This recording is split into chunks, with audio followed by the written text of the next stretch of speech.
ये बदराना जोड़ा बोलते थे पशु मेला भरता है। पशु मेला भी हम भरवाएंगे।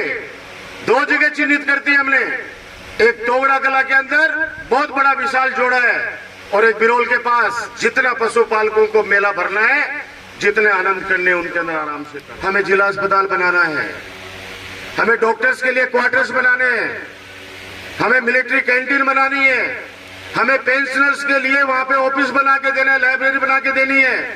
जो बावड़ी वहां पे खत्म हो चुकी उस बावड़ी को नया रूप देके उसको विशाल रूप देना है। मानी की मैं परवाह नहीं करता। विश्वविद्यालय से लेकर आज तक पता नहीं कितने कितने आरोप झेले हैं, बहुत आरोप झेले हैं, बहुत मुकदमे झेले हैं। उनको सबसे पहले वो स्वागत होता हुआ सबसे पहले वो पुष्पांजलि अर्पित करेंगे। आज के हमारे मुख्य अतिथि से मैं आग्रह करूंगा कि आप सबसे पहले पुष्पांजलि अर्पित कर अपने श्रद्धा सम्मान अर्पित करते हुए डॉक्टर राजकुमार जी शर्मा, सलाहकार मुख्यमंत्री राजस्थान सरकार और हमारे दिलों की धड़कन लाडले विधायक, ऊर्जावान विधायक, अनेक अलंकार उनके लिए प्रयुक्त हो सकते हैं। बड़ी कृतज्ञता के साथ राधे श्याम जी के प्रति आभार व्यक्त करते हुए, उन्हें याद करते हुए डॉक्टर राजकुमार जी शर्मा और अन्य विशिष्ट अतिथिगण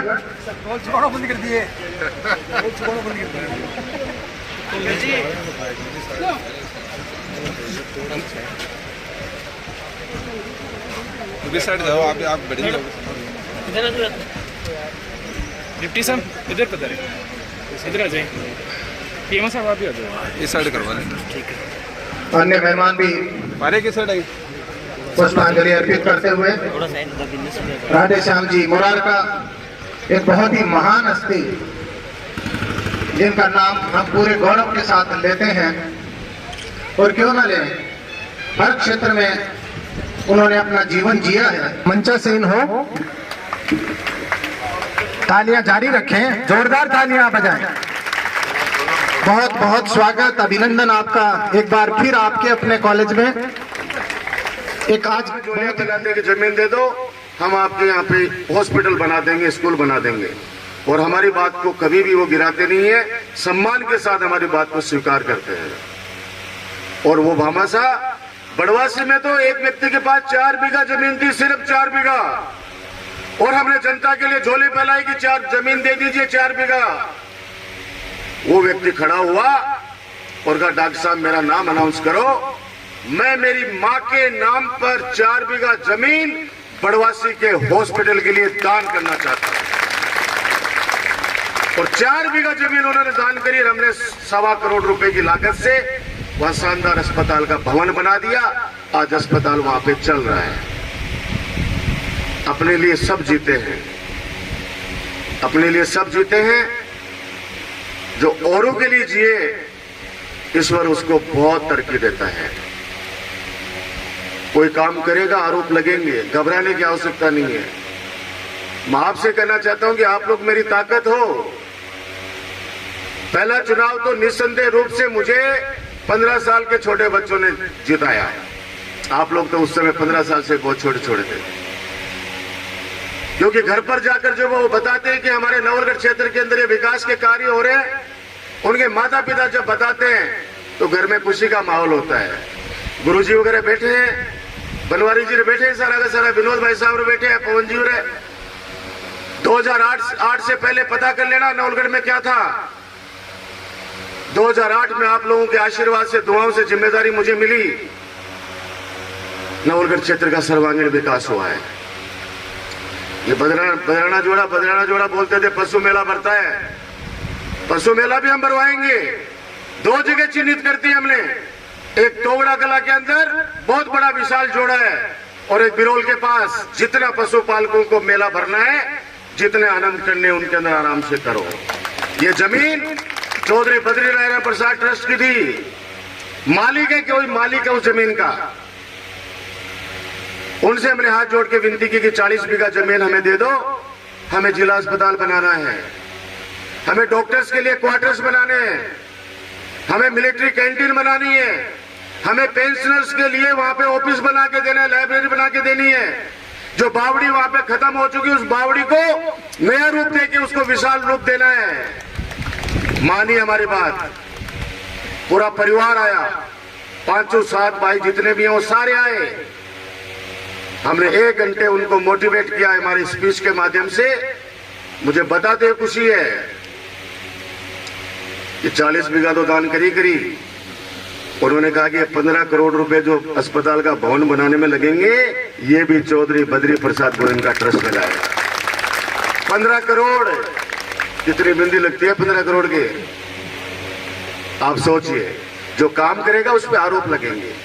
दुख होता है लोगों को, कुछ लोगों को, जो लोग अपने सगे भाई की तरकीबी देखना नहीं चाहते वो लोग निश्चित रूप से गलतियां ढूंढेंगे। कभी आपको देगा ये कोई पत्थर पड़ा है रास्ते के अंदर, आप ठोकर मार दोगे क्या? उसको नहीं मारोगे। सूखा पेड़ है उस पर कभी पत्थर मारते हुए देखा किसी बच्चे को या किसी बड़े को? अगर किसी पेड़ पे फल लगे हुए हैं तो उसके ऊपर निश्चित रूप से लोग पत्थर फेंकेंगे ताकि पेड़ हो, अमरूद हो, आम हो, गिर के नीचे आ जाए और हम उसको खा लें। तो आरोपों की मैं परवाह नहीं करता।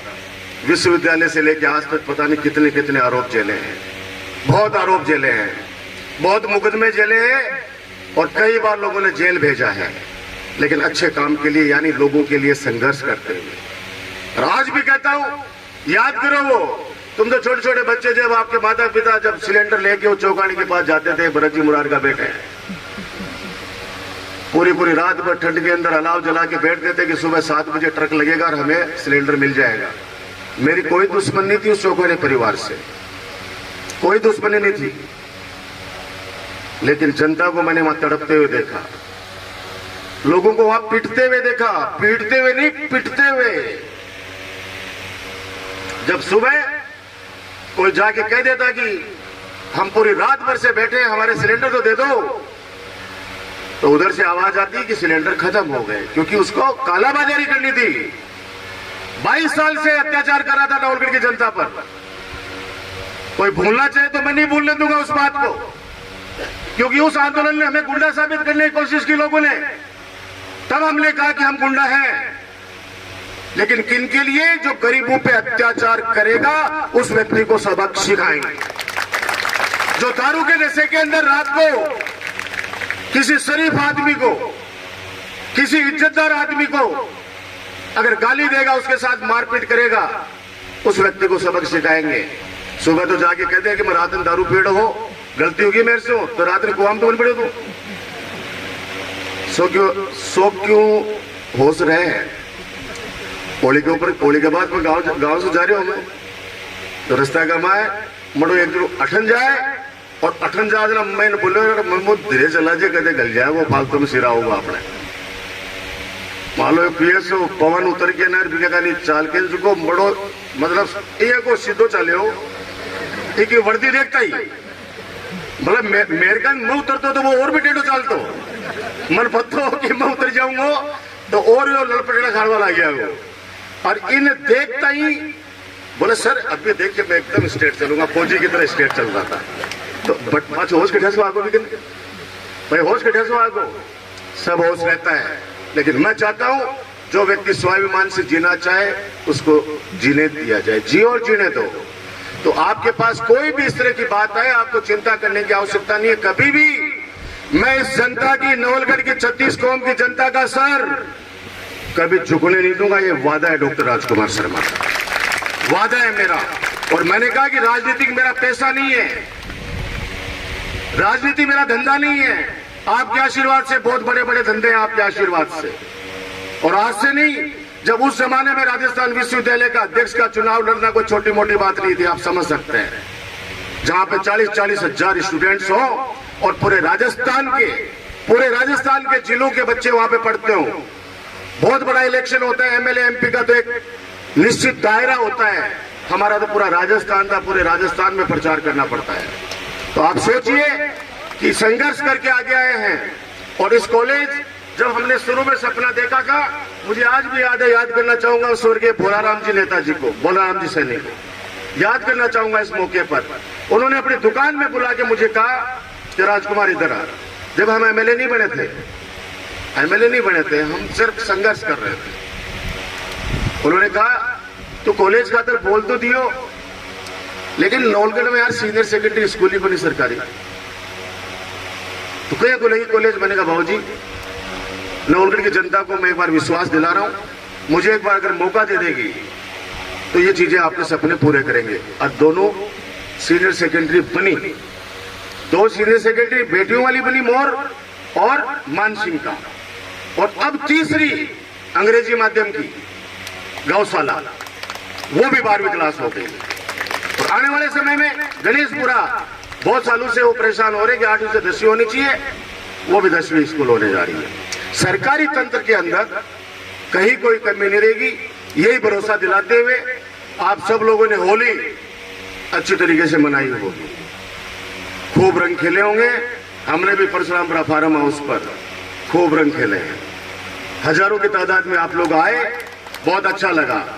इस बार कोशिश है कि आने वाले समय होली आएगी तब एक बड़ा फंक्शन सूर्य मंडल के अंदर अच्छे कलाकारों को बुलाकर और दिल में रखेंगे, ताकि हमारी बेटियां भी आ सके और हमारे बच्चे भी आ सके। आएंगे, मैं चाहता हूं कि एक शानदार सांस्कृतिक कार्यक्रम रखा जाए होली का, क्योंकि आज लोगों के चेहरे पे हंसी जरूरी है।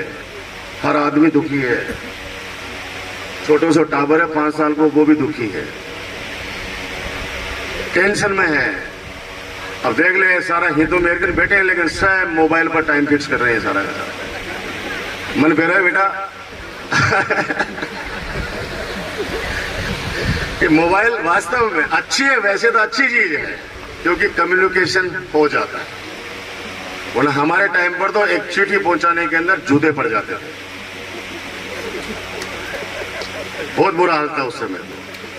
अब तो सिस्टम अलग है। पहले घर में झगड़ा हो जाता था किसी के, तो चिट्ठी भाभी लिखवाने के लिए पहले तो 5 दिन तक जो लिखना जानता है उस बच्चे के न्योरे खाती थी कि लिख दे तेरे भाई को वहां पे, और तब तक झगड़ा वगड़ा शांत हो जाता था। कुछ चीजें अच्छी भी हैं, कुछ खराब भी हैं। आपके उज्जवल भविष्य की कामना करता हूं। अभी परीक्षा आने वाली है, अभी परीक्षा की तैयारियों में जुट जाओ, इस मोबाइल को साइड में रख दो, अब परीक्षा की तैयारियों में जुट जाओ। हमें अर्धवार्षिक परीक्षा के अंदर पहले अंक नहीं जुड़ते थे, अब तो पता नहीं क्या पैटर्न हो गया। पहले बोर्ड परीक्षा में 10वीं के अंक नहीं जुड़ते थे। बस एक लास्ट वृत्तांत सुना के मेरी बात को समाप्त करूंगा। तो हम 5-7 लड़के, हमने सोचा ये स्कूल में नंबर तो जुड़ेंगे नहीं, मेन बोर्ड की है, तो एक क्वेश्चन आता नहीं था, तो हमने लिख दिया, गाय हमारी माता है, हमको कुछ नहीं आता है। मेरे साथ बगल में एक दीपू है, नंद नाम है उसका, नंद किशोर, आजकल वो डॉक्टर बन गया है। उसने लिखा, सांड हमारा बाप है, नंबर काटना पाप है। अब हम दोनों की, उन सुरेंद्र सिंह जी गुरुजी थे सामाजिक विज्ञान की, हमारी क्या दुर्गति की होगी आप कल्पना कर लीजिए। आजकल के तो लोगों को, बच्चों को हाथ नहीं लगाया जाता है, समझाया जाता है। उस समय 2 बजे कपड़ा नहीं कुटा ना, तो ओदू भी मोगरी के ऊपर दया कर दे, वो बे जूतिया जगह घेरा के खाल की। क्यों फौजी, क्यों सर, एम आई राइट या रॉन्ग? राइट। ये हमारे मेरे गार्जियन है, ये अंग्रेजी के अलावा कुछ नहीं बोलते। हाँ यस, और मैं तो कहूंगा कॉलेज को कि अगर आपको अंग्रेजी सिखानी है बच्चों को, तो हमारे फौजी को ले आओ। ये ऐसी अंग्रेजी सिखाएंगे कि बच्चे फ्यूचर के अंदर किसी भी मल्टीनेशनल ब्रांड में जाएंगे काम करने के लिए, तो मैं गारंटी के साथ कह रहा हूं, इंटरव्यू में तो फेल नहीं होंगे। बाकी तो अगले के ऊपर डिपेंड करता है कि वो कितना सीख पाता है। तो आप लोग उज्जवल भविष्य की कामना करता हूं। होली की पुनः आप सबको बहुत बहुत बधाई, और मुरारका परिवार को विशेष तौर से धन्यवाद कि 10 लाख रुपए की सामग्री जिसके अंदर हमारे कॉलेज के लिए इन्होंने प्रदान की है, और हमने जो एप्लीकेशन स्वर्ण जयंती के लिए लगाई है, 100वें जयंती के लिए लगाई है, निश्चित रूप से उसका सम्मान होगा। यही बात कहते हुए बहुत बहुत धन्यवाद। जय हिंद, जय भारत।